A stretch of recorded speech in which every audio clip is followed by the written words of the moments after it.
the communities rely on what funding sources, and that's just from the nation. They don't know how to work with outside entities, as well as grant writers coming in to help the community and project portion, and a big portion too, because there's only basically two administrators at the chapter level. They don't have the resources as a team, as in either a team to help them with surveys, with architectural designs, engineering process, none of those. There's not really new process in place for a chapter to seek outside funding.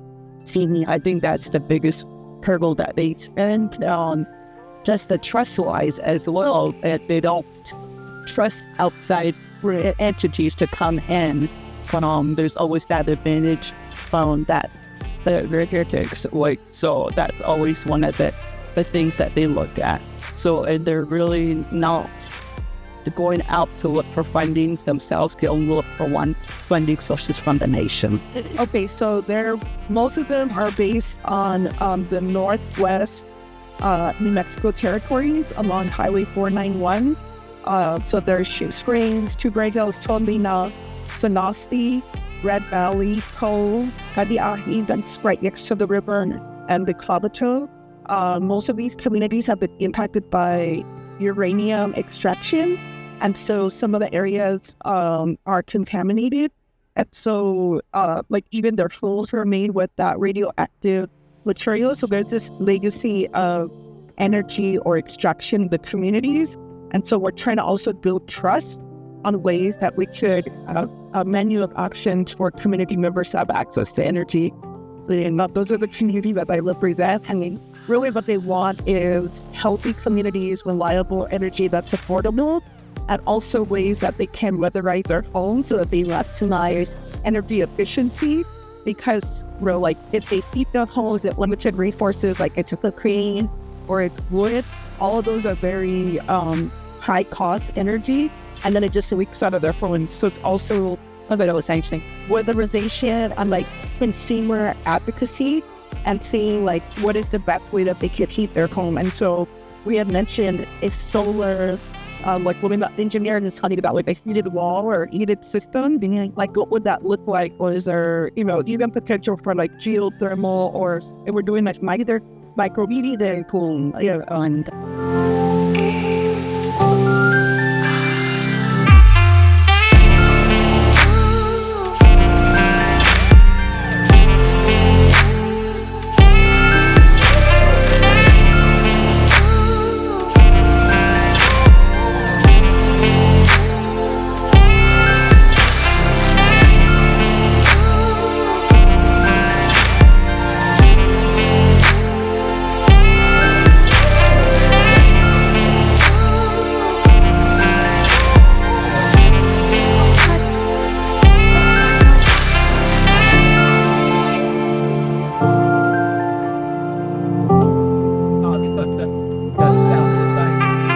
My name is Mustafa Ardakani. I'm an associate professor of electrical engineering at the University of Utah and a part of Natsilit Initiative. It is a vision of Energizing Dinétah team that eventually local professionals will be able to handle all the stages of energy development projects in the Navajo Nation, from feasibility studies and planning to installation and maintenance. To achieve this goal, we have developed a relationship with 2 Navajo high schools and continue to expand this network to other Navajo schools. Our goal is to encourage Navajo high school students to continue their education in STEM fields. We do so by showing the students the type of careers that they can have with a STEM degree and provide help with their application for admission and scholarships. 3 members of our team are professors at the University of Utah and will be able to help the students navigate this complex landscape. Some of this work is supported by the National Science Foundation, and we always look to find resources to advance the goals of Energizing Dinétah outside of this ERC award. My name is Tim Willink, and I'm director of the tribal programs at Grid Alternatives. I used to listen to podcasts, and they were talking about energy issues in the country, and I had a little bit of knowledge about it, but it really just got me motivated to do something else in my life and my career. tribes are facing a lot of issues related to energy. Number one is they have a lot of resources that off-reservation companies want to exploit, like the pipelines and such. And tribes really haven't fully benefited from those in most instances. And so they're looking for new strategies, sustainable strategies, and they're looking to solar PV or wind and renewable energy in particular. And they're starting to develop more and more strategic energy plans and having solar be more part of that portfolio. So my work is with the tribal program, where I work with our regional offices, working with tribes within their territory. So not only do we install the projects, but we have volunteers from the community who are interested in solar and introducing them to potential career paths. You know, at Grid, we call it the classroom on the roof. It's the hands-on element. They actually turn the wrenches and install the solar. They learn about safety, asking questions, you know, actually pulling a tape measure and turning a wrench. I think the most rewarding part has been working in clean renewable energy and partnering with Native communities and bringing this technology out to the communities. Hello, Dinétah. I'm Nathaniel Brown, Navajo Nation Division of Human Resources Deputy Director. Do I think energy transition is important, transitioning from coal to clean energy for rural communities? I represented Kayenta Dinétah Jilchimbito, so Kayenta Peabody Mine, and then NGS was down the road from us. So definitely I'm very well aware of the impacts of the closure, the transition, and why it's important.